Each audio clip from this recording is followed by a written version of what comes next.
The ocean has always drawn those who couldn't live within walls. Endless, untamed, and dangerous, it called to people who wanted more than safety, people who wanted freedom. Among them were the pirates. We usually imagine them as savage outlaws, roaring cannons, gold teeth, bottles of rum. But the truth behind those myths is far more human, and far more interesting. Pirates were not only thieves, in a strange way they were founders of something entirely new. Small, self-made societies that challenged the very order of their world. To understand how that happened, we need to go back to the early 1700s. Europe was ruled by empires that devoured everything in their path. Britain, Spain, and France fought for oceans filled with gold, sugar, and slaves. The men who sailed their ships, the common sailors, lived like prisoners. They were beaten, starved, and paid almost nothing. They risked their lives for kings and merchants who barely knew they existed. For most, the sea was not adventure, it was slavery with salt water. But a few decided they'd had enough. When the empire's ships returned to port, some sailors simply disappeared. They escaped to hidden islands and remote coves of the Caribbean and began a new life, under no flag but their own. They became pirates, and what they built on those stolen ships was more than a crime. It was a rebellion against the entire world. A pirate ship was not a floating anarchy, as the empires claimed. It was something the world had never seen before, a working democracy. Every crew member had a vote. Captains were chosen, not born to power. And if a captain failed or abused his crew, he could be removed instantly by a simple vote. Imagine that, a system of checks and balances on a wooden deck, while most of Europe still believed kings ruled by divine right. Pirates lived by a code, written and signed by all who joined. It laid out how loot would be divided, how disputes would be settled, and even how much compensation a man would receive if wounded in battle. Lose an arm, 600 pieces of 8. Lose a leg, 800. In a world where most governments didn't care if their soldiers starved, pirates had already invented something close to health insurance. Their motto was brutally simple: no prey, no pay. If a voyage failed, no one earned a coin. If they succeeded, everyone shared in the reward. There were no noblemen, no bosses, no middlemen, only partners in risk and survival. Each ship was its own company, its own small republic, funded by courage and desperation instead of capital. Of course, piracy was dangerous and often cruel, but even in their violence, there was a kind of honesty. They didn't hide behind religion or law. They didn't pretend to fight for glory or country. They fought for themselves and for the right to live on their own terms. Many pirates had once been slaves, convicts, or poor sailors. On land, they were nothing. At sea, they were equals. A pirate crew didn't care where you came from, only whether you would fight beside them when the cannons roared. On some ships, black men, Irishmen, and freed slaves served as officers and captains. It was messy, imperfect, and brutal. But it was also more equal than almost anywhere else on Earth. Their black flag, the Jolly Roger, has come to symbolize death. But for the pirates, it meant something else entirely: freedom. It was a message to the empires: we are not yours. When that flag rose over the horizon, it didn't just promise violence, it declared independence. It told the world that a few hundred men, armed with courage and desperation, could defy kings and nations alike. To the empires, pirates were monsters. But in truth, they were a mirror, showing everything the world tried to hide. They proved that order could be built without rulers, that loyalty could exist without fear, and that equality could survive even among cutthroats. They didn't write theories or start revolutions. They just lived as if they already were free, and that was the most dangerous idea of all. Every pirate ship had its own soul. It wasn't a kingdom or a company. It was something closer to a living organism, shaped by necessity. 100 men trapped together on a wooden deck for months had to find a way to survive, not just storms and battles, but each other. That meant creating rules, clear, fair, and brutally enforced. These rules were known as Articles of Agreement, or simply the Code. The Pirate Code was not a myth. It was a real written contract signed by every man aboard. Before setting sail, each crew gathered on deck to read it aloud. If you agreed to its terms, you marked your name or your cross. If you didn't sail. This wasn't law handed down by a king or governor. It was law built by consent. Every pirate had a say in how his world worked. The code defined everything: how loot would be divided, when fighting was allowed, and what punishments awaited thieves or deserters. It even dictated quiet hours, limits on drinking, and when music could be played. On some ships, gambling was banned. On others, duels were allowed only on shore. There was order, rough, but order nonetheless. Loot was distributed with mathematical precision. The captain usually received 2 shares, the quartermaster 1.5, and the rest of the crew 1 each. Specialists, like carpenters, surgeons, or navigators, earned more because their skills could mean the difference between life and death. This division wasn't about equality in theory, it was about survival in practice. Everyone understood the stakes, and no one wanted a system that rewarded idleness or favoritism. The quartermaster was the balance of power, the ship's second in command and the crew's protector. While the captain commanded during battle, the quartermaster controlled the ship's daily life, discipline, supplies, and the distribution of loot.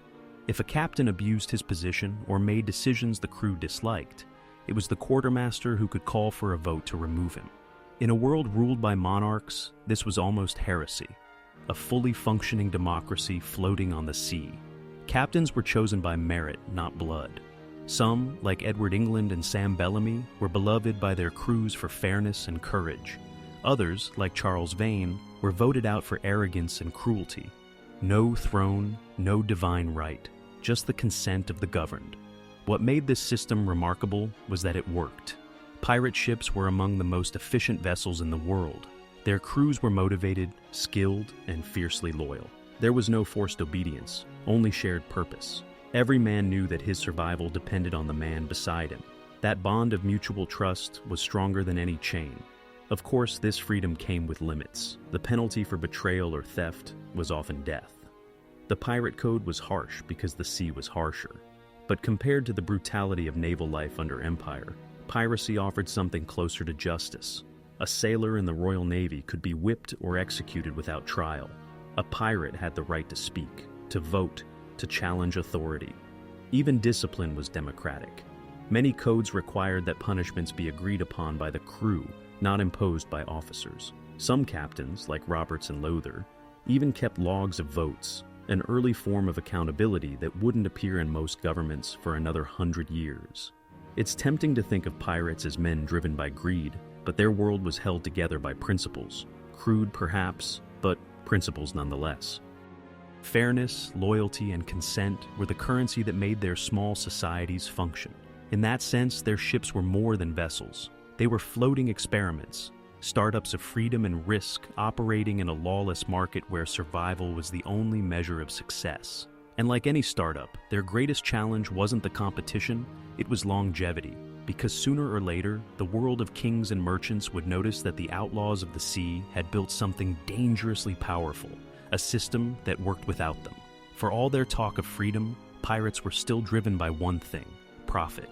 But the way they pursued it, and what they did with it, made their economy unlike anything on land.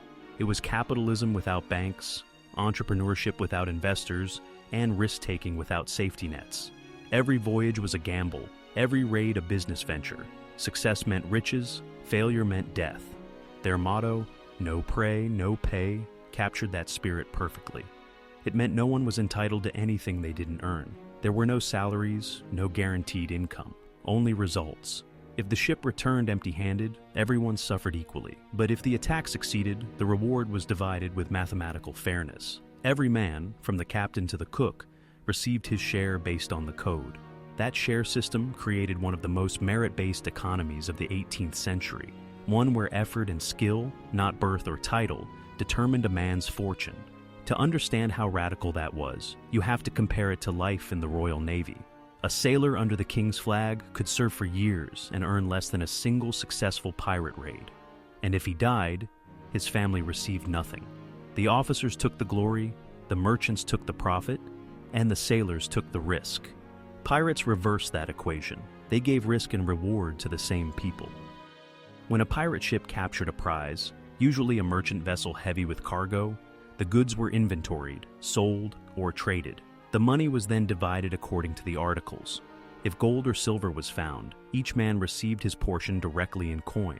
There was no hierarchy of wealth, no noble class. Everyone saw exactly what was taken and how it was shared. Transparency was part of survival, deception could destroy trust, and trust was the only thing holding a pirate crew together. But for all their fierce equality, pirates had little interest in long-term planning. Their economy was built on immediacy. Gold spent fast, rum even faster. Port towns like Nassau, Tortuga, and Port Royal thrived on that chaos. They were pirate marketplaces, places where everything had a price and nothing had rules. Weapons, food, clothing, even human lives, all traded under the same palm trees. These ports were the Silicon Valleys of piracy, hubs of innovation, corruption, and opportunity. And yet, even in their recklessness, pirates understood something fundamental about economics: the importance of circulation. They didn't hoard wealth. They spent it. They poured it back into local taverns, brothels, and traders, fueling entire underground economies across the Caribbean. Historians later called it the pirate multiplier. One successful voyage could inject more silver into a port in a week than a year of official trade. Still, not every pirate was a fool with his fortune. Some, like Henry Avery, vanished into history with massive wealth, quietly buying their way into respectable lives. Others, like Black Sam Bellamy, used their power to support their crews and challenge corrupt merchants. Bellamy once told a captured sailor, "They rob the poor under the cover of law. We plunder the rich under the cover of our own courage." For him, piracy wasn't theft. It was revenge against an unjust system.